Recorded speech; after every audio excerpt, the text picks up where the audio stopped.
ओम नमो नारायण। आप सभी को कार्तिक मास की बहुत बहुत शुभकामनाएं। आज कार्तिक मास की कथा का पहला दिन है। आज हम आपके लिए लेकर आए हैं कार्तिक मास की कथा का पहला अध्याय, और इसी तरह से आपको प्रतिदिन के अध्याय हमारे चैनल पर मिलते रहेंगे। लेकिन इससे पहले यदि आपने चैनल को सब्सक्राइब नहीं किया है तो अभी कर लें और बेल आइकन को प्रेस करना ना भूलें, जिससे वीडियो अपलोड होते ही आपको नोटिफिकेशन मिल जाए। तो आइए शुरू करते हैं कार्तिक मास का पहला अध्याय।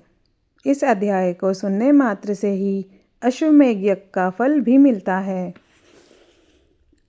पहला अध्याय। सब प्रकार के दुखों का नाश करने वाले तथा सारी सृष्टि की पालन करने वाले श्री गणेश जी, ज्ञान की दाता श्री सरस्वती जी, सब पुराणों के कर्ता श्री व्यास जी तथा गुरुदेव के चरण कमलों में नमस्कार करके भगवान की श्रद्धा और भक्ति रस में डूबे हुए कार्तिक मास की कथा कहती हूँ।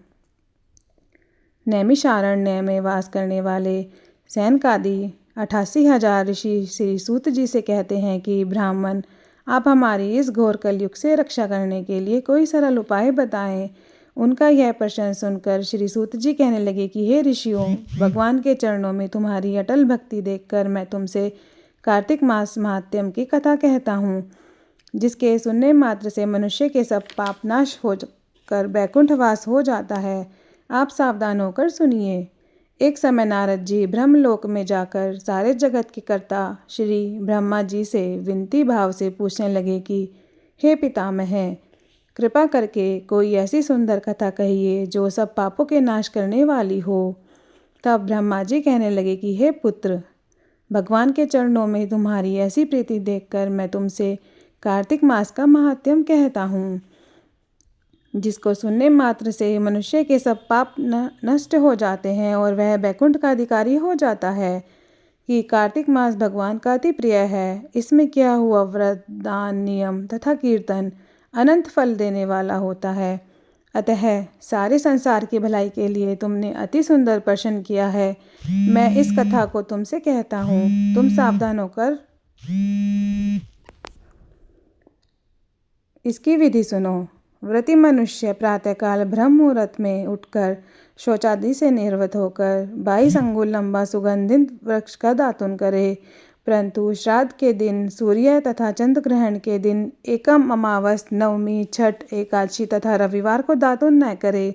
जिस दिन दातुन न करनी हो उस दिन पानी से 12 कुल्ला करके मुंह को खूब अच्छी तरह से साफ कर लेवें। जब 2 घड़ी रात्रि रह जाए तो काले तिल, चंदन, चावल, फूल तथा कुशल लेकर तालाब, कुंड, नदी या संगम तथा किसी तीर्थ स्थान में जाकर भगवान से प्रार्थना करें कि हे भगवान, आपकी और श्री लक्ष्मी जी की प्रसन्नता के लिए मैं कार्तिक मास में स्नान करूँगा। इस प्रकार प्रतिज्ञा करके श्री गंगा जी, शिव, सूर्य और विष्णु जी का ध्यान करके नाभि व्रत जल में प्रवेश करके अच्छी तरह से स्नान करें।